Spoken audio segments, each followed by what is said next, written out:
Pabor naman pala sa Marcos administration, sa NBI, sa Department of Justice ang magiging online voting sa Senado kung sakaling mag-online attendance si Senator Bato de la Rosa. Kaya dapat huwag nang pigilan ng minority ang teleconference, ang video conferencing na ipinopush ng majority sa Senado. Dahil ayon sa PNP could track Bato de la Rosa via possible online Senate attendance. So yun naman pala, huwag na dapat pigilan ng minority ang kagustuhan ng majority. Ngunit ayon naman sa isang certified DDS si Adrian Pascual, hindi magiging ganoon kadali ang sinasabi ng PNP. Magiging palpak ang administrasyon na ito kung sakaling mag-online voting pa rin si Senator Bato.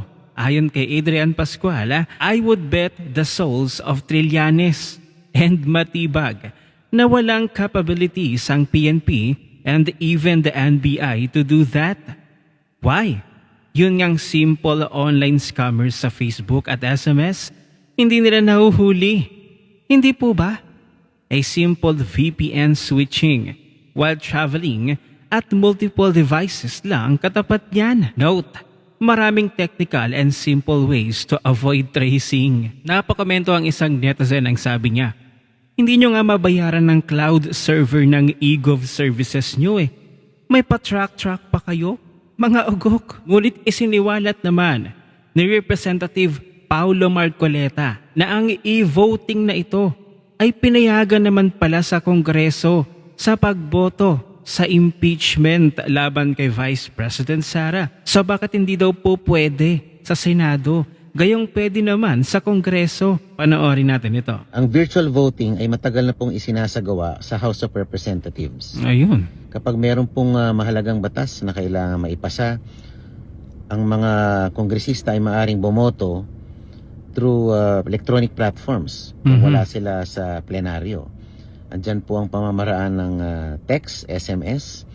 Nandyan po ang Viber chats. Meron po kaming mga chat groups, virtual chat groups na kung saan pwede naming i-rehistro ang aming yes or ang aming no. Oh, yun pala eh. Pwede rin po kaming tumawag sa Secretary General para itala ang aming boto.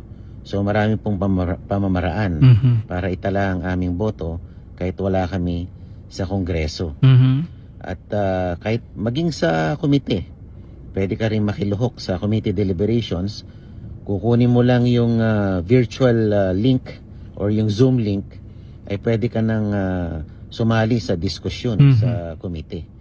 So ito po ay hindi na bago.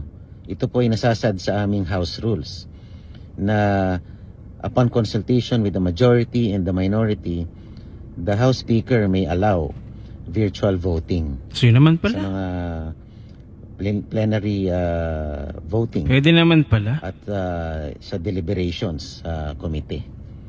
Yun po, matagal na po yung video conferencing na yan at virtual voting na isinasagawa. Kahit na wala ng pandemya, ginagawa rin po nilang practice yan. Oh. At hindi ko po maintindihan kung bakit sa Senado ay hindi nila pwedeng isagawa ito. Ay pareho lang naman ang trabaho ng House of Representatives at ng Senado. Pareho lang silang gumagawa ng batas. Pareho silang bahagi ng legislatura.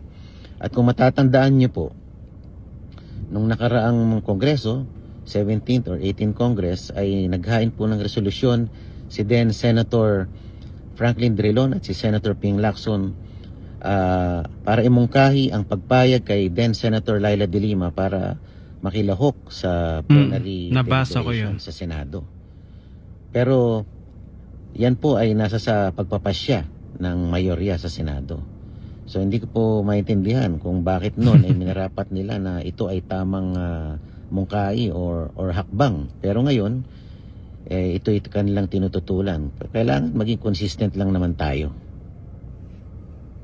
So yun naman pala, pwede naman pala. Ginagawa na pala ito sa Kongreso kahit wala namang pandemic pa. Ginawa na ito nang magkaroon ng botohan para sa impeachment ni Vice President Sara. Ginawa na ng Kongreso ng mga kongresista. So bakit nga naman hindi po pwede sa Senado? Kasi hindi pa pabor sa minority ang electronic voting o video conferencing na ito. Kaya tutol sila at nag-walk out. Maging si Representative Erice ay ibinulgar din na maging sila ay pinayagan sa electronic voting para sa impeachment ni Vice President Sara. So takang-taka din siya bakit hindi ito po pwedeng gawin sa Senado. Kaya nga lang ay takot sa debate ang minority na makipagdebate sa majority. Alam na, takot sila. Takot ang mga minority na sila'y sumabog doon sa flood control kasi sasabog din ang kanilang pangalan sa mga posibleng nakatanggap ng maleta. Bakit nga ang ating mga OFW citizen ay pinapayagan na mag-vote online? So bakit hindi po pwede sa Senado? Samantala punta naman tayo sa pagtatanggol ni Auntie Claire Castro kay BBM na kahit naman daw bumaba ang trust rating ni Mr. President ay ramdam naman daw ng mga Pilipino ang ginagawa ni Mr. President. Ramdam nyo nga ba? Panoorin natin ito. Ito, pakinggan nyo sabi ni Claire Castro, kahit bumaba ang trust rating ng Pangulong Marcos, ramdam naman daw ang ginagawa ng pamahalaang Marcos ng mga Pilipino. Di ba? Opo, ramdam po namin.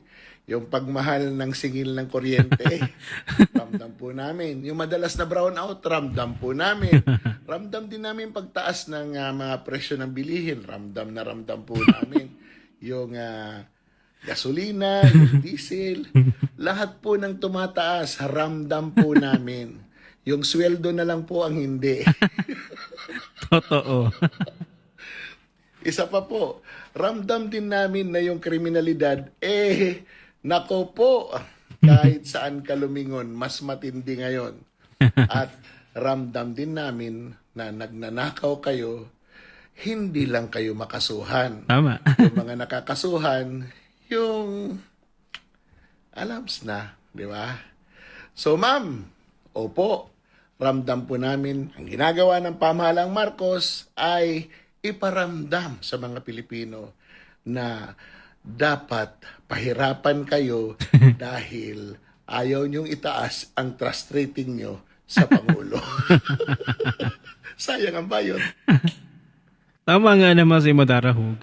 Talagang ramdam ng mga Pilipino ang ginagawang performance ni Mr. President sa pamahalaang ito. Kayo ba? Ramdam nyo ba yung pagtaas ng bilihin, pagtaas ng kuryente, pagtaas ng gasolina, ng krudo? Talagang ramdam ng mga Pilipino, Auntie Claire. Kaso ang sahod nga naman daw, ang pagtaas ng sahod ay hindi maramdaman ng mga Pilipino. Kaya ngayon talagang bababa ang rating ni Mr. President. Kayo ba? Kung kayo ang tatanungin, ano ba ang nararamdaman ninyo ngayon sa pamumuno ni Mr. President?